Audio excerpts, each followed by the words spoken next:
اگر آپ اپنے کسی مریض کا کسی روحانی معالج سے علاج کروا رہے ہیں تو دیکھیں ان 18 علامات میں سے کوئی علامت آپ کے علاج کرنے والے معالج میں پائی تو نہیں جاتی۔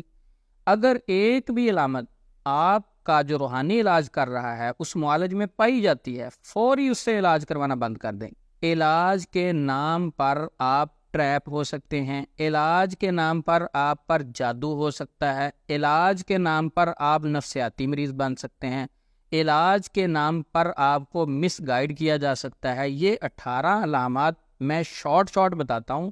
ان میں سے ایک بھی علامت آپ کے روحانی علاج کرنے والے میں پائی جاتی ہے تو آپ فوری اپنا علاج بند کروائیں۔ نمبر 1، علاج کرنے والا مریض سے مریض کی والدہ کا نام پوچھے تو فوری اپنا علاج بند کروا دیں، ایسے شخص سے علاج نہ کروائیں۔ نمبر 2، مریض سے مریض کے پسینے والے کپڑے مانگے یا مریض کی تصاویر مانگے، ایسے شخص سے بھی کبھی علاج نہ کروانا۔ نمبر 3، مریض سے روحانی علاج کرنے والا بکرا، چھترا، زعفران اس طرح کی چیزوں کا سوال کرے، ڈیمانڈ کرے، ایسے شخص سے بھی علاج نہیں کروانا۔ نمبر 4، دم کرنے والا اونچی آواز میں دم نہ کرے، یعنی قرآن پاک پڑھ رہا ہے تو اس کو کیا مسئلہ اونچی آواز میں پڑھے، یا ایسے کلمات پڑھ کر دم کرے جو سمجھ میں نہیں آ رہا ہے، یعنی وہ پتہ نہیں کیا الفاظ مکس کر رہا ہے، عجیب و غریب، اس کی سمجھ ہی نہیں آ رہی، تو ایسے شخص سے بھی فوری اپنا روحانی علاج بند کروا دیں، کیونکہ وہ غیر شرعی طریقے سے علاج کر رہا ہے۔ اگر وہ قرآن سے دم کر رہا ہے تو اس کو اونچی آواز میں قرآن پاک پڑھنا چاہیے۔ نمبر 5، مریض کو ایک خاص مدت کے لیے فیملی اور لوگوں سے الگ تھلگ رہنے کے لیے کہے، جہاں روشنی اور دھوپ داخل نہیں ہوتی، کہے آپ نے اس جگہ پہ رہنا ہے، یعنی آپ ایسے کمرے میں رہیں، ایسی جگہ پہ رہیں، معالج مریض کو کہے جہاں دھوپ نہیں جاتی، روشنی نہیں جاتی، ایسا عمل بھی کبھی نہیں کرنا، آپ ٹریپ ہو سکتے ہیں۔ نمبر 6، مریض کو تعویذ جلانے کا حکم دے یا تعویذ کو کسی وزن کے نیچے رکھنے کا حکم دے،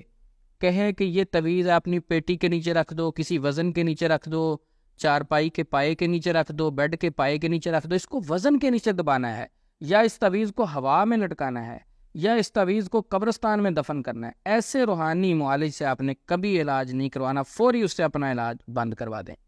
نمبر 7، مریض کو ایک خاص مدت تک پانی کو ہاتھ لگانے سے منع کر دے،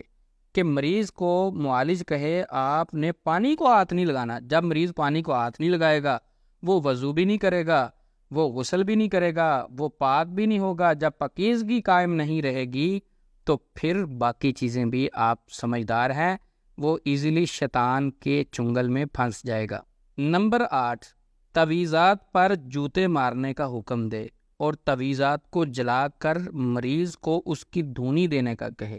مثلاً وہ کہے کہ یہ تعویذ ہے، اس پر صبح اٹھ کر 7 جوتے مارنے ہیں،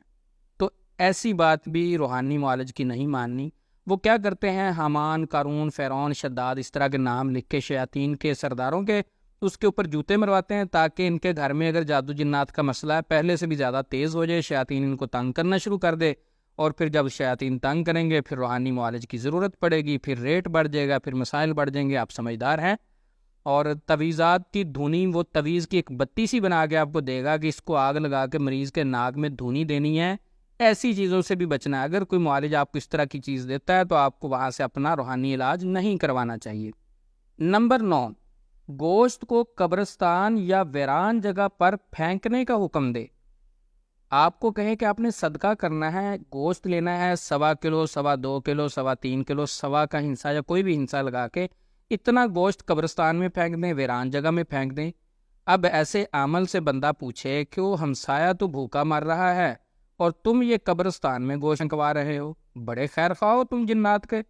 اس سے بندہ پوچھے ہمسایہ بھوکا مر رہا ہے اور تم کہہ رہے ہو کہ یہ گوشت دریا راوی میں پھینک دینا، کچھوے ہو گئے ہیں 10 من کے، ہمسایہ بھوکا مر رہا ہے اور تم کس طرف لگا رہے ہو۔ اس طرح کے عمل سے بھی بچو جو اس طرح کی چیز پھینکنے کا حکم دے۔ نمبر 10، تعویذات کے ساتھ نہا کر استعمال شدہ پانی کو